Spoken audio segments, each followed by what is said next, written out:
politics. I will change how I was going to take these questions forward. I'm going to restrict the first few questions to Karnataka, and if time permits, we can ask delve into the national arena as well. And we hopefully will have time for 2 or 3 questions. Mr. Shah, you've been very popular with this crowd, as you can see, but I'm going to trouble them with some of the questions that we've asked. Firstly, I'll turn to Karnataka. You spoke about Uttar Pradesh caste politics. See, BJP in Karnataka up till now has been seen, whether it's right or wrong, as a caste-based, party, not really like a Hindutva party. And in recent months, as we head to elections, we are seeing, an upsurge of these identity-related issues like hijab, halal, and all that. And many people feel that this was not necessary. Do you think that this is keeping in the spirit of Sabka Vishwas? That's my first question to you. देखिए, जहाँ तक हिजाब का सवाल है, supreme court में case pending है, मगर मैं गाइडली जरूर कहना चाहूंगा कि यहाँ पर जो कोई भी विवाद हुआ, इस स्कूल में और एजुकेशनल इंस्टीट्यूशन में हिजाब पहनने के लिए, अपने घर में हिजाब पहनने के लिए, अपने कल्चरल प्रोग्राम में हिजाब पहनने के लिए नहीं हुआ। तो यहाँ पर इतना तो तय करना पड़ेगा कि स्कूल के ड्रेस कोड से चलना पड़ेगा, वरना सब लोग अपने अपने कपड़े पहनकर आएंगे तो ड्रेस ही नहीं बचेगा। और ड्रेस बच्चों के लिए इक्वालिटी का कल्चर डेवलप करने के लिए, इक्वालिटी का संस्कार डेवलप करने के लिए बहुत महत्वपूर्ण है। उसको सीधा हिंदू मुस्लिम के चश्मे से मत देखिए, हमने चश्मा बदलना पड़ेगा। एक बच्चा धनवान पढ़ता है कक्षा में और एक बहुत गरीब पढ़ता है। अगर धनवान बच्चा सूट बूट पहनकर आएगा और गरीब बच्चा फटी हुई हाफ पैंट पहनकर आएगा तो इंफीरियरिटी कॉम्प्लेक्स खड़ा होगा या नहीं होगा? तो इसीलिए स्कूल ड्रेस की व्यवस्था करी है, कैंपस के ड्रेस की व्यवस्था करी है, एक समानता का कल्चर खड़ा करने के लिए देश में। और मैं मानता हूं संस्कार डालने के लिए स्कूल का एज ही बहुत महत्वपूर्ण होता है, तो उसको उस दृष्टि से नहीं देखना चाहिए, इसको व्यापक दृष्टि से देखना चाहिए, इसको ईगो प्रॉब्लम भी नहीं बनानी चाहिए। एक बार और कोर्ट का ऑर्डर में मैंने ध्यान से पढ़ा है, कोर्ट ने यह भी कहा है कि कोई गरबा फटका डालकर भी नहीं आ सकता, कोई हिजाब भी नहीं पहन सकता, सबने स्कूल का ड्रेस, किसी को भगवा कपड़ा नहीं पहनना है, भगवा फटका नहीं डाल, इसमें भी बुरा नहीं मानना चाहिए। किसी को हिजाब नहीं पहनना है, उसमें भी अपने घर पर सारा कपड़ा जो मन में हो, अपना कल्चर हो, अपना रिलीजन हो, अपनी संस्कृति हो, वो पहन नहीं सकते हैं। बच्चा तो स्कूल में 6 घंटे जाता है, तो मुझे लगता है उसको एक अलग परिप्रेक्ष्य में हमें देखना चाहिए।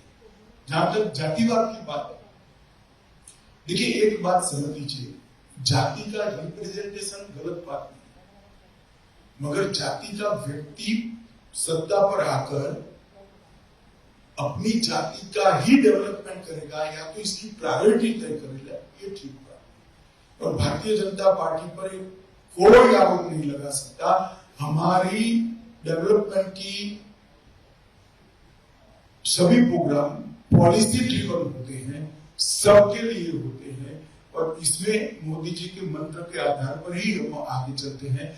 सबका साथ, सबका विश्वास, सबका प्रयास, ये हमारा मंत्र है। इसके आधार पर ही हम डेवलपमेंट के किसी भी प्रोग्राम में ना कास्ट, ना धर्म, ना किसी भी प्रकार की क्षेत्र की बात, रिजन की बात भी नहीं होती। वो क्षेत्र के डेवलपमेंट में कितना पिछड़ा है, इसके आधार पर ही इसके लिए बजट का प्लानिंग और बाकी सब चीजों को किया जाता है। Thank you, sir. I asked this question, because no party till now in India, no combination has got more than 50% of the vote, because what you said is the multi-party democracy. It doesn't have. And when you talk of a paradigm shift, when the 2019 election happened, many foreign media intellectuals from India fed that information, and many foreign media people opined that there was a Hindu caste consolidation, which they of course hit that in negative terms, that castes were coming together, and there was a rise of Hindu majoritarianism in the country. That is the reason I'm asking this question. So, can you broad base?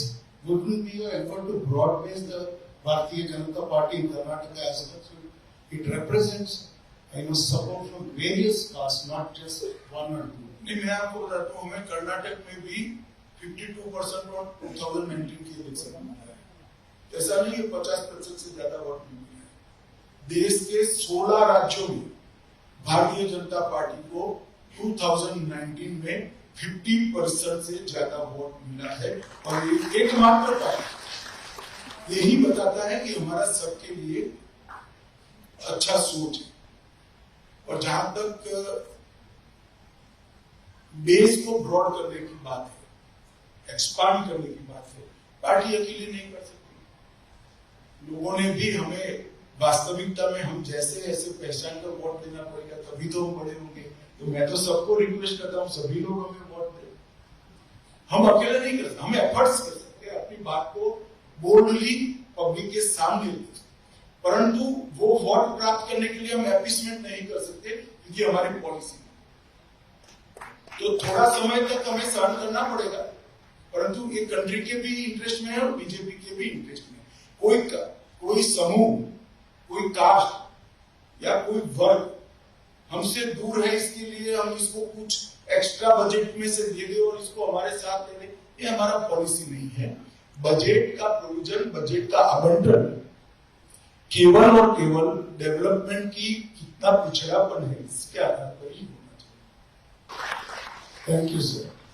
And finally, one more question on Karnataka. And to be fair, this is not a question against this present incumbent government or BJP itself. नहीं, इसके खिलाफ है तो भी No, not this one. The question I'm going to ask now. I'm going to ask a question on corruption, because one of in the Sankalp Patra from 2019, you said corruption mukt Bharat is what you've been promised. You have been promising. In Karnataka in 2017, when the BJP was not in power in the state, Center for Media Studies published a report where they done a survey of 20 states, and they found that Karnataka was seen as the most corrupt government in India. But that was in 27. But back in 2010, Outlook magazine carried a cover story with the headline, "The most corrupt state in India, Karnataka." That was the cover headline. And now, the Contractors Association last August, maybe unfair charge, but they said that they had to give 40% commission to people in government for works that were sanctioned to them. Corruption is a big issue and it's taken root in the minds of the people, in my opinion. I may be wrong, but you must give us some assurance as you head to elections that this will be dealt with strictly. देखिए, बहुत अच्छा सवाल आपने पूछा, और इस पर confusion दूर करना आपके लिए नहीं, मेरे लिए भी बहुत जरूरी है, क्योंकि करप्शन की व्याख्या को पहले हमने समझना पड़ेगा। गरीब आदमी को अपना राइट लेने के लिए जो करप्शन का सामना करना पड़ता है, वो करप्शन को कोई सर्वे कवर ही नहीं करता है। विधवा सहाय 600 रुपए की लेने के लिए पटवारी को 100 रुपया दे देना पड़ता है। इसकी कोई काम की सिस्टम ही इस देश में नहीं है, ना आप गिनते हो, ना वो लोग गिनता है, ना सर्वे करने वाले। मगर मैं कहता हूं सबसे ज्यादा दुखदायक करप्शन वो है। करप्शन हर एक दुखदायक, मगर सबसे ज्यादा दुखदायक वो है। उसको अपना सस्ता अनाज देने के लिए 5 किलो की जगह 3 किलो ले जाओ, अथवा वो ले भी गया और राशन कार्ड में डेबिट कर देता है, इसकी जगह थंब इंप्रेशन के साथ अपनी मातृभाषा में वो पढ़ पाए उसी भाषा में रखकर आज अनाज मिल रहा है। मैं मानता हूं कि करप्शन दूर करना है। बच्चे को स्कॉलरशिप उसके बैंक अकाउंट में जाती है, मैं मानता हूं कि करप्शन दूर करने की व्यवस्था है। हर एक किसान को 6,000 रुपया देना है, कहीं लेना नहीं जाना है, सीधा इसके बैंक अकाउंट में मिल रहा है। मैं मानता हूँ करप्शन दूर करने की। तो मैं तो सबसे पहले करप्शन की आपकी व्याख्या को ब्रॉड करना चाहता हूं, और ये सारे जो करप्शन 70-80 करोड़ लोगों को रोज तकलीफ देते थे, वो सारे करप्शन नरेंद्र मोदी सरकार ने टेक्नोलॉजी का उपयोग करके समाप्त कर। एक किसान को 7 बार का उतारा लेना है, जन्म या मृत्यु क्या है, आज वो CSC पर जाकर 2 रुपया देकर निकाल देता है, 1 पैसा नहीं देना है उसको। बर्थ सर्टिफिकेट लेना है या मृत्यु का सर्टिफिकेट लेना है या अपनी प्रॉपर्टी का सर्टिफिकेट, ये ऑनलाइन हो गया है। तो ये बहुत बड़ा शिफ्ट हुआ है, जिसको मैं मानता हूं देश की जनता ने जानना भी चाहिए, एक्नॉलेज भी करना चाहिए। दूसरा जो करप्शन आप कहते हैं, सबसे बड़ा करप्शन होता था पहले पॉलिटिकल पार्टी। नरेंद्र मोदी सरकार ने ही पहले पॉलिटिकल पार्टी के कैश लेने की सीमा बढ़ी थी। नरेंद्र मोदी सरकार ने इसको 2000 किया। 2000 से ज्यादा आप कैश नहीं दे सकते हो, ना दे सकते। तो वहां पर भी, क्योंकि जो चंदा देते थे वो फिर चंदे के लिए अपना काम लेकर आते थे। अब चंदा चेक से लिया जाता है, ट्रांसपेरेंसी लाने का काम भारतीय जनता पार्टी की सरकार की। और तीसरा करप्शन का तरीका है कि कॉन्ट्रैक्टर में करप्शन होगा या सरकारी ठेके में करप्शन होगा या कई प्रकार के चीजों में करप्शन होता है, जो बड़े करप्शन। इसके लिए भी कानून का एक इंफ्रास्ट्रक्चर बनाने का काम भारतीय जनता पार्टी की सरकार ने किया। मैं ऐसा नहीं कहता कि 14 के बाद ही करप्शन संपूर्ण समाप्त हो गया, परंतु आय से ज्यादा संपत्ति है तो जब्त करने का कानून हम लेकर आए। चाहे सरकारी नौकर है, चाहे नेता है, कोई भी है, पहले जब्त नहीं हो पाती, अब जब्त हो पाती है। उनको जेल में डालने का प्रोविजन भी, इसीलिए हमें ईडी कर रोज गाली बोलते हैं। जेल में डालने का प्रोविजन भी हम लेकर आए और प्रोसेस चले, और ये सारी चीजें कोर्ट के साथ लिंक करें। और मैं अभी भी कहता हूं कि जनता जितनी कठोर होगी, इतना करप्शन सीख हो जाएगा। जनता ने भी करप्ट लोगों को चिन्हित करना चाहिए। ऐसा नहीं है कि करप्शन छिप सकता है। मैं 27 साल से चुना हुआ प्रतिनिधि हूं, 5 बार विधायक चुना गया, 1 बार राज्यसभा सदस्य आधी टर्म, और 1 बार लोकसभा सदस्य। मेरे जीवन शैली में परिवर्तन आता है तो पब्लिक देखती ही कि पहले अमित भाई के घर पर जाते थे तो कैसा चाय का कप होता था, कैसा होता है, तो हम देखते हैं अमित भाई की पत्नी की चप्पल की हील कितनी बड़ी हो गई है, देखते हैं। और जनता इसके आधार पर वोट भी डालती है। जहां तक भारतीय जनता पार्टी का सवाल है, हमारा 0 टॉलरेंस है। कई बार हमने बड़े बड़े दिग्गजों को सार्वजनिक, जब तक न्याय की प्रक्रिया न हो तब तक उसके लिए कुछ कहना या इसको ऐसे घोषित करना संभव नहीं है, मगर हमने टिकट तय करते हुए कई लोगों के लिए जो परसेप्शन बना था, वो परसेप्शन को भी हमने एड्रेस किया है। और इसमें रिलेटिव तरीके से मैं मानता हूं कि सबसे ज्यादा sensitive party Bharatiya Janata party है। और ये बात को हम भी मानते हैं, Bharatiya Janata party as a party भी मानती है। इस पर और ज्यादा सख्ती की जरूरत है और ज्यादा करने की भी जरूरत है। Thank you, sir. See, this is Bangalore city, so I think it's a relevant question to ask you. You know, Modi ji ने एक इंटरव्यू में कहा, he said that you know we don't need, you don't have to have a person using discretionary powers to grant a project. You can put it in a form. If you meet the criteria, you automatically get. Actually, AI can do this better, I think. You know, Bangaloreans should support this idea, I think, to actually grant projects. Should have a system where it's automatically granted. मैं बताता हूँ प्रकाश जी, हमने क्या किया इस देश में aspirational district का लिस्ट बना दिया, जो विकास के 30 पैरामीटर्स में सबसे पीछे। सरकार की हर योजना सबसे पहले वो डिस्ट्रिक्ट में जाती है, और वो डिस्ट्रिक्ट अब धीरे धीरे डेवलप डिस्ट्रिक्ट की नजदीक आए। तो ग्रांट का आवंटन वो डिस्ट्रिक्ट में ज्यादातर हमारे सांसद नहीं है, अगर ऐसे नहीं होता है कि जहां मेरा सांसद है वहीं ग्रांट है, हमने तय कर दिया कि इस 30 पैरामीटर्स को जो डिस्ट्रिक्ट नेशनल एवरेज को मैच नहीं करते हैं उनको हमने एक प्रकार से अलग दृष्टि से कहते हैं पिछड़े वो जिलों। तो ग्रांट की प्रायोरिटी वही है, ये पैरामीटर्स तय किया कि 30 पैरामीटर्स में जो डिस्ट्रिक्ट नेशनल एवरेज को मैच नहीं करता है उसको पहले प्रायोरिटी। और इसी प्रकार से पॉलिटिक्स से ऊपर उठकर देश के विकास का स्केच और मैप दोनों बना सकते हैं और धीरे धीरे सभी डिस्ट्रिक्ट को एक लेवल पर ला सकते हैं। हमने इस दिशा में बहुत सारा काम किया। मैंने तो एक उदाहरण दिया आपको, बहुत सारा काम किया।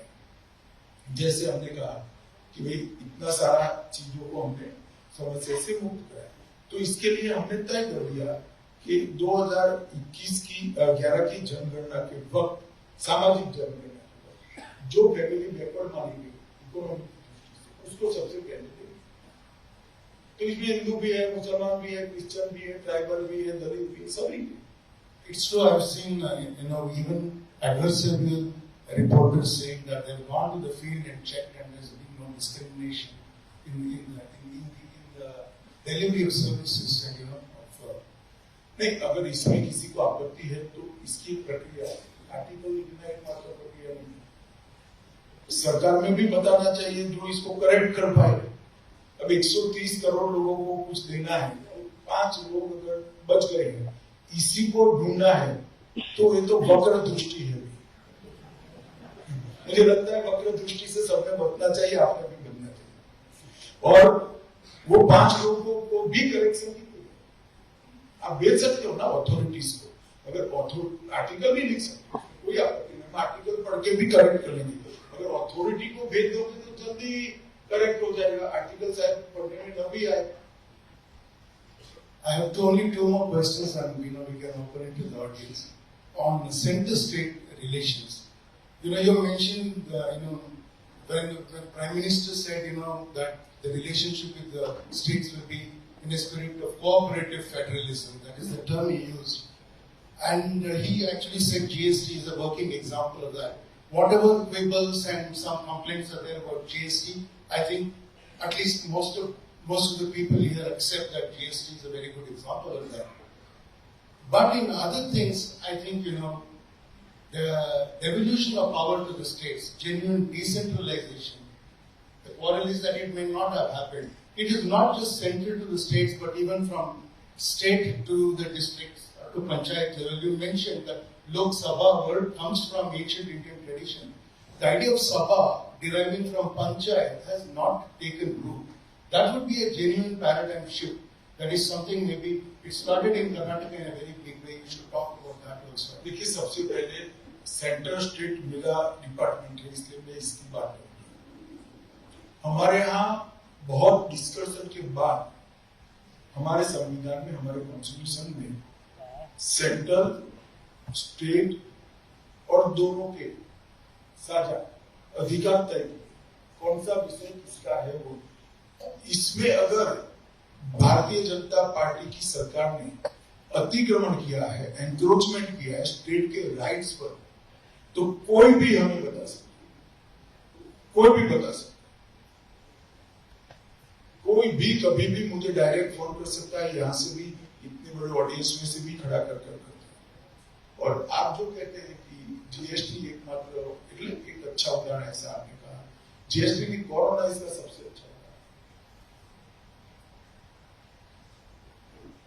एक भी स्टेट कह दे कि हमें वैक्सीन नहीं मिली, समय पे नहीं मिली, एक भी स्टेट कह दे हमें ऑक्सीजन नहीं मिला है, समय पे नहीं मिला है, और एक भी स्टेट कह दे कि इंफ्रास्ट्रक्चर, हेल्थ इंफ्रास्ट्रक्चर खड़ा करने का पैसा हमें नहीं मिला, कोई नहीं कह सकता। और एक भी कंप्लेंट आपने पढ़ी भी नहीं। सारे राज्यों को एप्रिसिएशन ना करे कोई दिक्कत नहीं, परंतु जो हकीकत है उसको बता दो, ये भी कई बार डेमोक्रेसी में बहुत जरूरी है। और जहां तक पंचायत का सवाल है, ये प्रॉब्लम प्रकाशी है ही पंचायत। हमारे यहाँ ये भी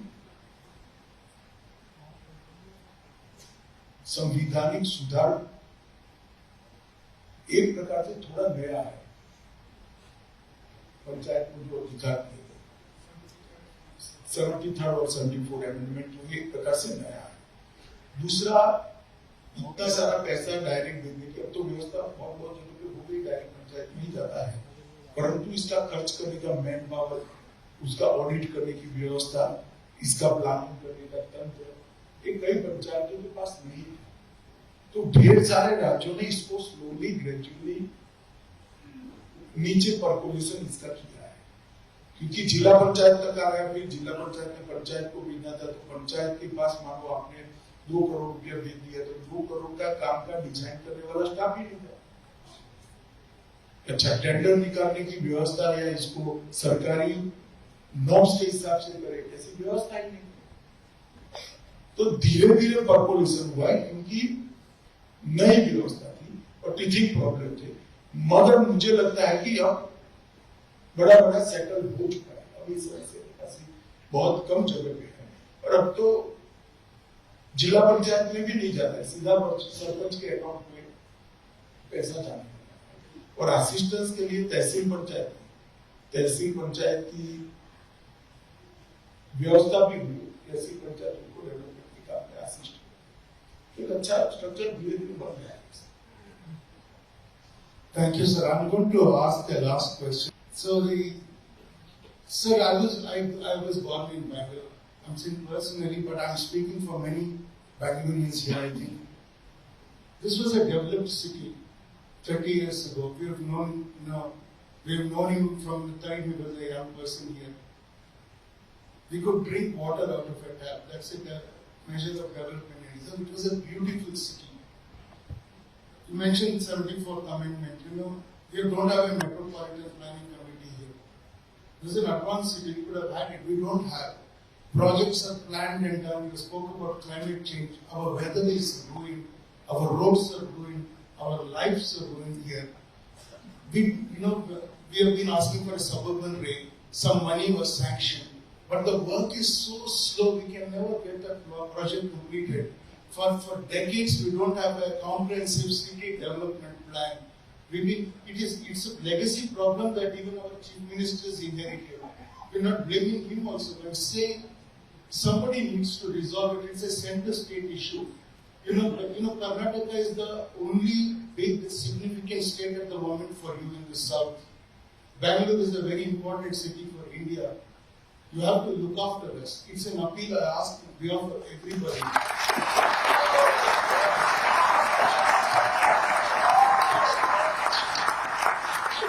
मैं प्रकाश जी को और जोर से जिन लोगों के ताली बजाई सभी को कहना चाहूंगा कि फिर से एक बार डेटा पर जाइए। 2014 के बाद कंपेरेटिवली 4 टाइम बजट भारत सरकार ने बेंगलुरु के लिए दिया है। 4 टाइम, चाहे मेट्रो हो चाहे दूसरे इंफ्रास्ट्रक्चर के काम। परंतु जब डेवलपमेंट बहुत स्पीड से होता है और इंफ्रास्ट्रक्चर की रचना की अपनी एक स्पीड है। इंफ्रास्ट्रक्चर बनने के पहले जब शहर बस जाते हैं तब इंफ्रास्ट्रक्चर डेवलपमेंट अपने आप स्लो हो जाता है, क्योंकि इंफ्रास्ट्रक्चर जहां बनना होता है वहां मकान बनने होते हैं। इसीलिए ट्रैफिक की समस्या होती है, इसीलिए सीवरेज की समस्या होती है, सारी समस्या होती है। मगर आई थिंक बसवराज जी ने बहुत अच्छा प्लान बनाया, अर्बन डेवलपमेंट मिनिस्ट्री में भी सबमिट किया है, एंड आई होप कि आने वाले टर्म में, मैं सोच समझ कर बोल रहा हूँ, आई होप कि आने वाले टर्म में भारतीय जनता पार्टी इस सारी समस्याओं का समाधान ढूंढेगी। I'm going to ask you a question which is again personal because I've acted in the film, as I mentioned, in Kashmir Files. I don't think anybody here can deny the miracle that you pulled off by throwing away Article 35A and withdrawing of Article 370 as applied to the then state of Jammu and Kashmir. But the thing is that all of us are applauding here. I don't know whether we'll have the courage to invest there or buy land there or to live there. Even the displaced people, Pandits and others, those families seem to not have courage to go back there. When do you think we can have this a fully integrated Kashmir Valley? देखिए, एक बात आप समझ कर रखिए कि 70 साल तक आर्टिकल 370 ने कश्मीर और कश्मीर में विशेष कर घाटी के लोगों के मन में अलगाव का भाव खड़ा हुआ। That is why 370 was there. अब वो निकल गया है। एक घटना को स्वीकार करते करते करते एक समय लगेगा। आपने कश्मीरी पंडितों की बात करी, बहुत मीडिया में शोर शराबा किया, कश्मीरी पंडितों के कर दिया, वो कर दिया, फला कर दिया, टीका कर दिया। 2022 में टोटल कश्मीर के अंदर अप्रोक्सीमेटली 122 लोग मारे गए नागरिक, उसमें से 4 कश्मीरी पंडित, और टेररिस्टों ने सबसे ज्यादा किसी को मारा है तो मुसलमान भाइयों को मारा, ये वास्तव में है। और पार्लियामेंट के प्रूफ पर भी मैंने जवाब दिया है। और जहां तक इन्वेस्टमेंट का सवाल है, आप समझ लीजिए आजादी से अब तक 2019 तक 12,000 करोड़ का इन्वेस्टमेंट आया था। एमओयू अब 35,000 करोड़ के हुए हैं और 12,000 करोड़ के प्रोजेक्ट ने 12,000 से ज्यादा करोड़ के प्रोजेक्ट ने लैंड खरीदने का काम तो वहां समाप्त कर दिया। तो एक और 70 साल का इन्वेस्टमेंट कश्मीर में गया है और एक और ये 3 साल में बहुत बड़ी बदलाव, बहुत बड़ा बदलाव। और मैं इतना जरूर कहना चाहता हूं कि आप पहले देखते होंगे पथराव हो गया, जुलूस निकल गए, हुर्रियत के साथ चर्चाएं हो रही है। आज हुर्रियत को हमने बैन कर दिया है, जमात इस्लामी को बैन कर दिया है। न पथराव करने की किसी ने हिम्मत है, न जुलूस। देश में किसी को परमिशन नहीं, कश्मीर भी देश का हिस्सा। और आर्टिकल 370 और 35 ये हटाना ये बीजेपी के मूल आइडियोलॉजी के विषय के इसलिए नहीं हटाया। ये मूल आइडियोलॉजी के विषय इसलिए थे बीजेपी के कि देश की एकता और अखंडता के लिए वो जरूरी है।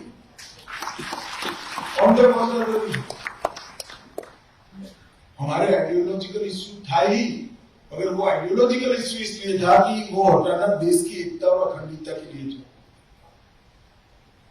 तो आप कश्मीर के लिए प्रकाश जी आप भी चिंता मत करिए, आप लोग भी मत चिंता करिए। मोदी जी के नेतृत्व में कश्मीर में एकदम 0 टॉलरेंस टुवर्ड्स टेररिज्म है और कोई नहीं। Thank you. Actually, we forgot to ask you, omitted to ask you questions about your ministry. I think even if you can briefly talk about, both CAA and farm bills. It was universally believed that farmers should be relieved from the clutches of APMCs, middlemen, and moneylenders. It was universally free. There's a legacy issue from 1971 Bangladesh creation through Assam Accord. The Supreme Court monitored survey, to do the CAA. What went wrong? Why couldn't the government manage widespread, approval of these 2 policies or bills? देखिए, बहुत कम segment के अंदर CA का विरोध हुआ और CA का विरोध समझे बगैर हुआ है। काफी सारे लोगों ने मान लिया कि सीए किसी की नागरिकता ले लेने का कार्यक्रम है। सीए में कहीं पर भी किसी की सिटीजनशिप को लेने का प्रोविजन ही नहीं, सिटीजनशिप देने का प्रोविजन। मैं पूरे ऑडियंस को पूछना चाहता हूं, आपको भी पूछना चाहता हूं, फ्रैंकली आप कोई भी तरह की शर्म रखे बगैर बताइएगा, बांग्लादेश, पाकिस्तान, अफगानिस्तान जो हमारे पड़ोसी देश है, आजादी के पहले जो हमारा हिस्सा थे, अब कट गए उससे। वहां पर जो हिंदू, जैन, बौद्ध, सिख, क्रिश्चियन रहते हैं, धार्मिक प्रताड़ना के कारण वो अगर भारत में आ गए तो उनको नागरिकता देनी चाहिए या नहीं देनी चाहिए? Absolutely. तो सीए इसी की बात, इसका मतलब ही सीए है और कांग्रेस हमारा विरोध करती। तो मैं कहता हूँ युगांडा से जो लोग भाग कर आए उनको क्यों दिया आपने नागरिकता? मुझे बताइए ना, क्यों दिया? उस वक्त तो किसी ने मुद्दा नहीं हटाया। अगर पार्टीशन के बाद नागरिकता न दे दे हिंदुओं को, सिखों को, तो मनमोहन सिंह कैसे देश के प्रधानमंत्री बनते? अडवाणी जी कैसे इस देश के उप मुख्यमंत्री बनते, उप प्रधानमंत्री बनते? इस चीज को समझे बगैर सिर्फ सोशल मीडिया और कंप्यूटर पर ही बायस आर्टिकलों को पढ़कर मन नहीं बनाना चाहिए। बिल उपलब्ध है, कानून जो पारित हुआ वो भी उपलब्ध है, आप इसमें पढ़िए। कहीं पर भी किसी की भी सिटीजनशिप लेने की कहीं बात नहीं है। सिटीजनशिप उन लोगों को देनी है जिनको मजबूरी से वहां से यहाँ आना पड़ रहा है। मैं अभी भी मानता हूं ये देश पर उनका अधिकार इतना ही है जितना मेरा और आपका है, उनका अधिकार है और हमें देने में संकोच नहीं करना चाहिए। परंतु हर चीज में पॉलिटिकल कलर देने की आदत पड़ी है और जब मेरी पार्टी करेगी तो ज्यादा देंगे। दुर्भाग्य है हमारा भी, देश का भी, मगर बहुत लंबा नहीं चलेगा। हमेशा सत्य को कुछ समय के लिए आप छिपा सकते हो, बाद में सूर्य की भांति चमक कर बाहर आता है और ये आएगा ही।